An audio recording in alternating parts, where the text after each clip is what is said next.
What's up, YouTube fans? Today we're going to be reviewing the X-Transbots Toro, their version of Cliffjumper.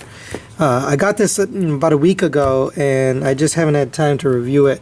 I know there's a couple of reviews out already, but I still think people are interested in seeing my opinion of this thing and how it matches up with other Masterpiece bots.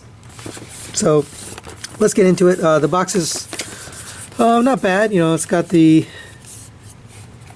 line art drawing here. It's got the tech specs here for Toro. You got it looks like a render of the car mode and a render of the bot mode. Their combined version of Menasor, which I do have their initial figure that came out. Their version of Breakdown, which is pretty cool. And that's really it for the box. Now, I'm excited to see, do they have good quality in this guy like they did with their Breakdown figure, Crack Up? Or is this another one of those X-Transbots, looks great but not great quality? So that's what I'm excited for. Let's get him out of the box and we'll take a look. Alright guys, here he is out of his packaging. I just wanted to quick show you the packaging. It does come in these styrofoam box, very similar to the Fans Toys, you know, the way it's packaged, and it's got a little cutout here for the manual and the card. So nice packaging. They've upgraded. I like that better than their original plastic trays. You do get the book here, which is the smaller size, which is fine. It's a little bigger than what we got with Breakdown, so that's good. I thought that book was a little too small, but this looks fine. And then you get the collector's card. They're all right. I never really liked the X-Transbots collector's cards. They're fine. So that's really it for the packaging. Well, let's take a look at this guy. Here he is in vehicle mode, and first impression, it's got a really nice paint job, or at least the plastic that they used has a nice sheen to it. And it's really shiny. Same for the glass all the way around. It's this very dark tinted glass, which I like. I like the black. The contrast of the black and the red looks really good. Really nice looking wheels. I love the black with the silver. Overall, very nice vehicle mode. Now, one of the biggest things about any version of a Masterpiece Cliffjumper is, does he scale? And it doesn't, but there's reason to that. So here is Masterpiece Bumblebee. You put these two together, they do scale. This looks right together. You know, they look like the right size. They scale well together. As soon as you bring in another Masterpiece car, and I always bring in Blue Streak here, so let's take a look at that. It doesn't make any sense, right? So these were both. This was the Japanese sports cars of the 70s or 70s, 80s, and this was also the 70s and 80s. I think 80s. And it doesn't scale, right? Even the wheels. That's a telltale sign, right? The wheels are about the same size in real life, but here they're much smaller. It's a much smaller car. So you just can't scale a Masterpiece Cliffjumper with the rest of the Masterpiece cars if you want the robot to be small. But you can scale him with Bumblebee, and that's what they've done, and I think that was the right move, right? He's going to be small, but there's no way around it. You don't have mass shifting yet, right? We haven't mastered that as a technology. So all we can do is try to scale with the robot and vehicle modes as best we can, and I think this is perfect. These two guys go together well. Now, in terms of rolls really well. It looks really good, by the way. I love the way this car mode looks. In terms of size, just about 4.5 inches long, and about 2 inches wide, a little short of 2 inches, depends where you measure. Similar to, a little bit wider than Bumblebee, and a little bit longer than Bumblebee. So that makes sense to me, the scale of these two cars. I like that. I like that they scale this with Bumblebee. Let's take a quick weight of this guy, and we will compare him to Bumblebee just so you have point of reference. So this guy is 3¼ ounces. Pretty light, pretty small. He is a small figure. Bumblebee is 2¼ ounces. So obviously heavier than Bumblebee. He's got, I think, a little bit of die cast in there somewhere. He does feel a little heftier. In terms of looks, size, scale, color, it's spot on for me. I love the way this looks. I think they nailed it. Let's just put Bumblebee off to the side here. Let's take a quick look at the accessories here. You get a ton of accessories. I love this thing, first of all. The fact that they give you the sled with all the accessories on it, that's great. And it all fits in there really nicely. It's such a nice feature to have when you've got a bunch of accessories. It's great that they allow you to do this. Now I know this sled sort of comes off. There we go. So there's 4 little pegs. These seem a little fragile. I don't know. I'd be afraid to break those over time. They're tiny little pegs. But you can kind of move this off to the side. And here's the sled, and the vehicle fits right in there. Just like that. And now you got the scene from that one episode where he was water skiing. He was on the water. And that's pretty cool. You know, it looks really good. The plastic's a slightly different sheen to it. It's not the glossy plastic like this, but it's fine. It looks good. So I'm happy that they throw in little things like this. It just makes for extra value in this set. In terms of the extra guns, most of these don't do anything in vehicle mode, so we'll just get them all off here. Yeah, there's a lot of accessories. I do feel like the pegs on the bottom of this are kind of fragile, so I'm trying to be careful, but everything's pegged in really tight.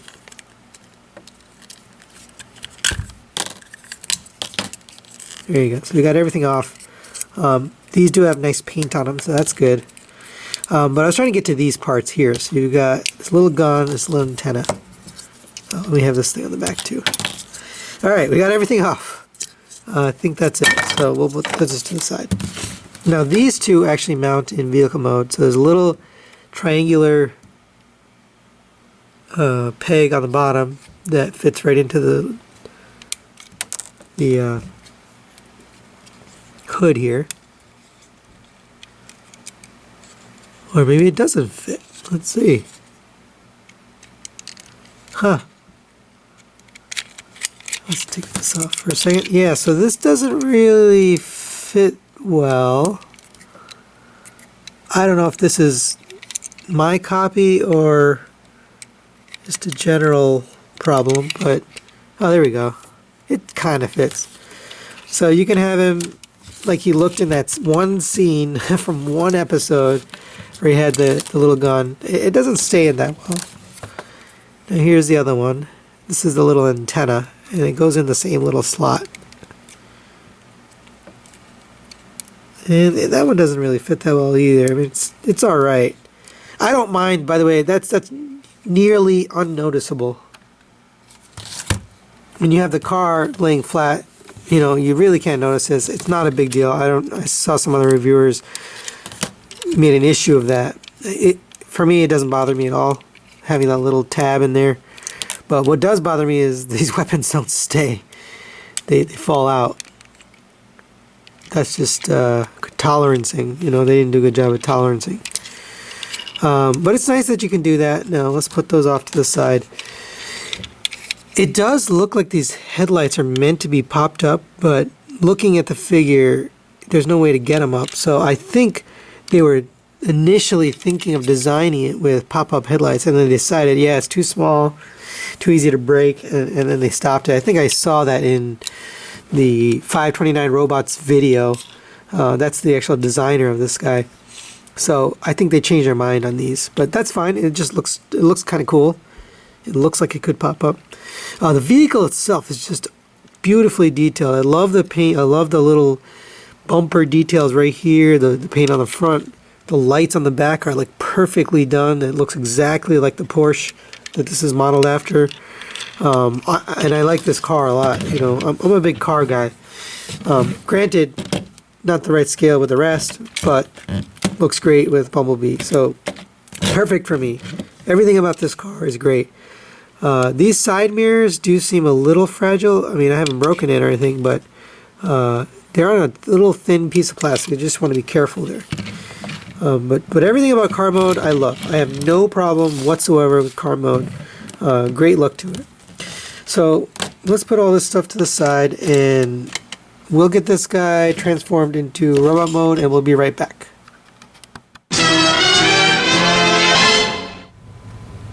Alright guys, we're back from transforming.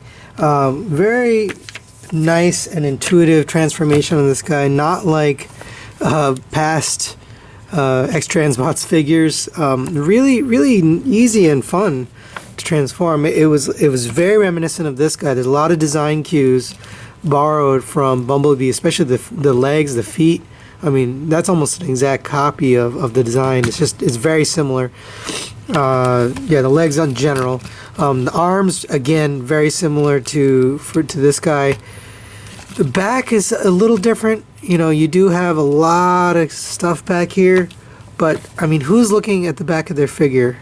You know, if you look at it straight on, it's not horrible, but look from the side, it's pretty bulky, especially when compared to Bumblebee. You know, this is pretty compact. This was a marvel of engineering when it came out, so I can't say that this should have been as good as the same as this, but it's not horrible. You know, honestly, you don't look at it from the back, you look at it from the front, and I love the faux chest. I think that was such a cool idea, such a cool design.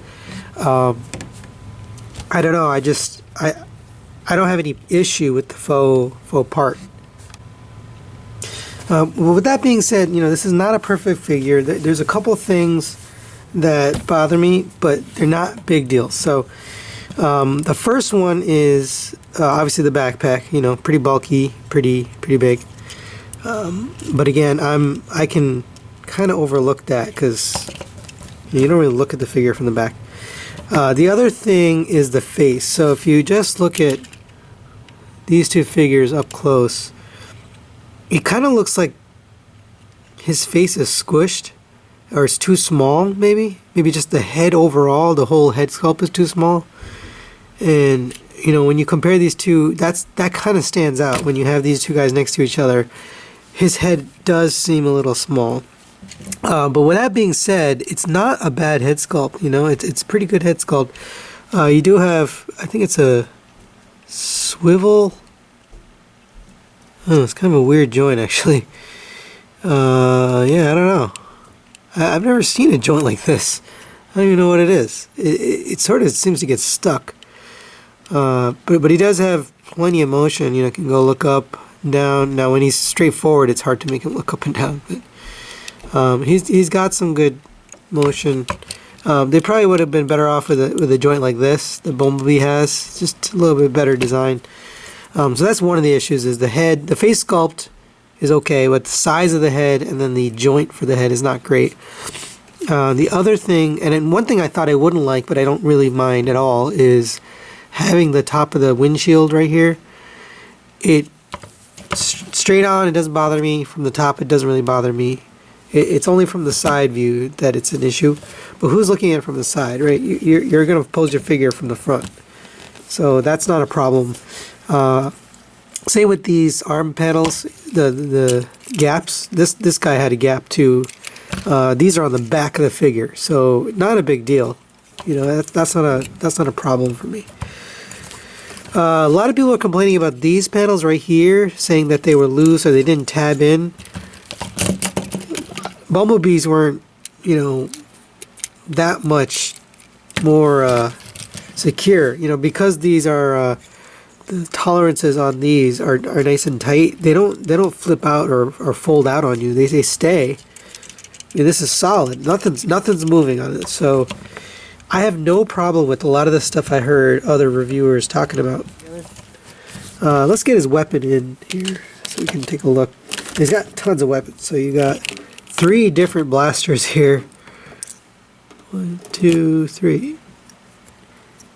And I think, and I like that they're painted, like a little bit of black paint on it, so it's not just a boring color. And it has the typical little tab. Actually, it's just a little dot, so that's fine. And it tabs in his arm, and that's great. You know, that's a good looking gun.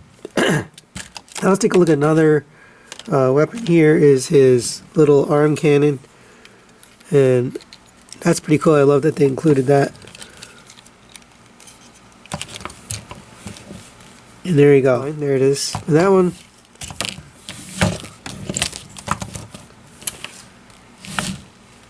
There he is with that gun. So pretty good. I like all the weapons. They're all pretty cool. Now this one also has the little stabilizer, whatever this is called. I'm not a gun guy, so don't try to correct me. I have no idea what this is, but I think this is so he can be lying down. There he is on the ground with a bazooka. I'm not really sure how you're supposed to get this to mount, but I'm sure there's a way to do it. I'm just not going to spend the time, but it's very nice. You know, it's painted. It's nicely sculpted. All the weapons are nice. I like them all. I prefer this gun, but they're all nice. Let's take a look at articulation. So the head is on a swivel and a rocker. You do have a ball jointed shoulder, so it goes all the way around. It's nice and tight, and it goes all the way up to there. So plenty of movement there. You do have a 90-degree bend at the elbow, exactly 90. A little bit of tilt to the elbow, the wrist, but that's part of the transformation. Single jointed fingers, single pin. You do also have a ab crunch here, so, and a pretty significant one, so you can get him into some really cool poses. It does tend to kind of get in the way when you're trying to, because the first joint that moves is that one, so you kind of have to push everything back together, because the leg joints and the knee joints are so tight that you sort of have to manipulate those first and really get that into position before you try to move the ab crunch, because that's the ab crunch is the loosest joint on there. And I'm not saying it's loose, it's just looser, whereas the knees are like ridiculously tight ratchet joints, soft ratchets. But very nice to pose. It's very fun. You do have a more than 90-degree bend at the knee, and it goes the other way just because of transformation, but that's fine. It's nice and tight. You have, oh, I forgot the hips, so you go all the way out on the hips and all the way forward, almost all the way back. It's a little bit hindered by the backpack, and that's pretty good. I did mention the knee. You have a rotation at the thigh. You do have a nice ankle tilt. You can get it all the way out, so that's perfect. You do have an ankle pivot too. So all the articulation you want on the leg. I love the way they did this guy. They put in the extra work to give him everything that Bumblebee had, which I love. So that's really it for articulation. Let's take one final look with another masterpiece Autobot here. He is with Prowl, and he looks about right. I mean, he's the same size as Bumblebee, so which is about 4 3/4 inches. So it's good. Okay. So definitely, yeah, get this guy if you're looking for a G1 accurate Cliffjumper with pretty good quality, and you don't mind the face sculpt in the head, then I think this is the Cliffjumper for you. So that's it, guys. I'm definitely happy that X-Transbots has improved their quality. We'll probably be getting more X-Transbots figures to finish off their Menasor combiner. I definitely want to see how that turns out. Thanks for watching. Please subscribe and like, and we'll see you next time.